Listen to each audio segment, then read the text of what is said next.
अतो विमुक्त्यै प्रयतेत। यतेत शब्द नहीं कहा, संस्कृत भाषा की अपनी विशेषता है, वो कहते हैं विशेष प्रयत्न करना। सामान्य वस्तुओं के लिए यत्न किया जाता है और आत्मदर्शन करने के लिए व्यक्ति को प्रयत्न करना पड़ता है। प्रयत्न करते समय व्यक्ति को संसार की अन्य वस्तुओं का विस्मरण होता है। स्वामी जी महाराज, अखंडानंद जी महाराज अत्यंत महापुरुष थे, श्रेष्ठ विद्वान और तत्वदर्शी महापुरुष।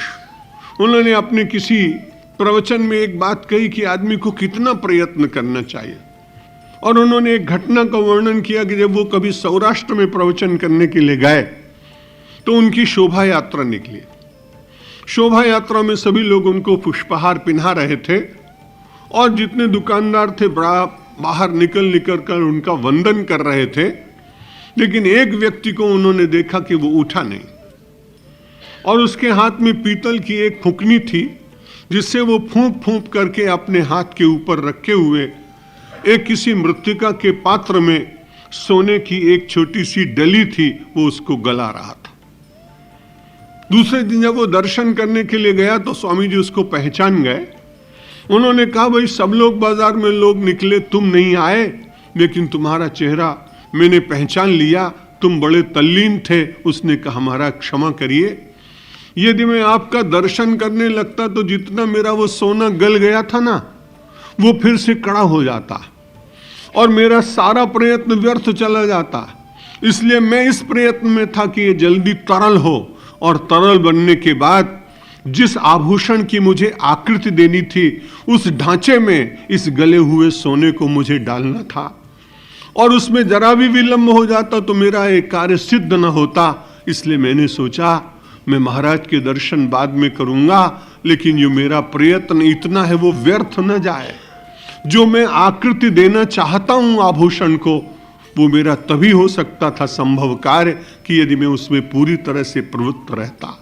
घटना बड़ी छोटी थी, उसका आभूषण भी बन गया, लेकिन एक बड़ी प्रेरणा हम सब लोगों को दे गई ये घटना कि हमारा प्रयत्न इतना होना चाहिए कि जब तक हमारा मन गल न जाए, और जब वो गल जाए तो उसमें आकृति बने अपने इष्टदेव की, अथवा संसार का परित्याग कर उसमें आत्मा का दर्शन होने लगे। इतना प्रयत्न व्यक्ति का जब निरंतर होता रहेगा तो उसका चरितार्थ, उसका फलितार्थ व्यक्ति को निश्चित रूप से अनुकूल मिलेगा। इसलिए भगवान आदि शंकराचार्य कहते हैं, अतो विमुक्त्यै प्रयतेत। मनुष्य यत्न करे, यत्न करने के बाद धीरे धीरे उसको प्रयत्न करे। आप सब लोगों ने बहुत बार विमान की यात्राएं की हैं, कितनी तेजी से पहले दौड़ता है, फिर वैक्यूम एकत्रित जब होता है तो उसके बाद एकदम से वो अपने सहयात्रियों को कहता है कि पेटी बांध लीजिए, अपने कर्मचारियों को कहता है कि आप बैठ जाइए, लेकिन उसे दौड़ना पड़ता है। और उतना दौड़ने के बाद में फिर वो खड़ा होता है विमान, फिर उसके भीतर शक्ति भरने के बाद वो फिर से ऊपर उड़ता है। मुझे लगता है ये सारी लौकिक घटनाएं मुझे आपको प्रेरणा देती हैं कि व्यक्ति को अध्यात्म के मार्ग पर शक्ति का संग्रह करते हुए आत्मा के आकाश में उड़ान भरने की तैयारी करनी चाहिए, और उसका आनंद संसार में सर्वोपरि है और वो अनुभूति जन्य है। शब्द उसको पूरी तरह से प्रकट नहीं कर सकते। अतो विमुक्त्यै प्रयतेत विद्वान संन्यस्य बाह्यार्थ सुखस्प्रियः सन्।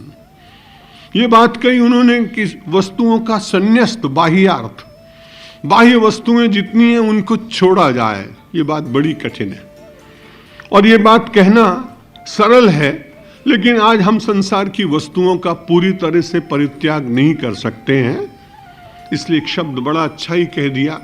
शायद 21वीं शताब्दी और 20वीं शताब्दी के हम सब लोगों के लिए जो उतने मनोबल और इच्छा शक्ति के धनी नहीं रह गए हैं, उनके लिए उन्होंने कहा, चलो पदार्थ मिले तो उनको रखो, सुख मिले तो उनको रखो, केवल इतना ही प्रयत्न करने का यत्न करो कि धीरे धीरे उनकी स्पृहा कम होती जाए।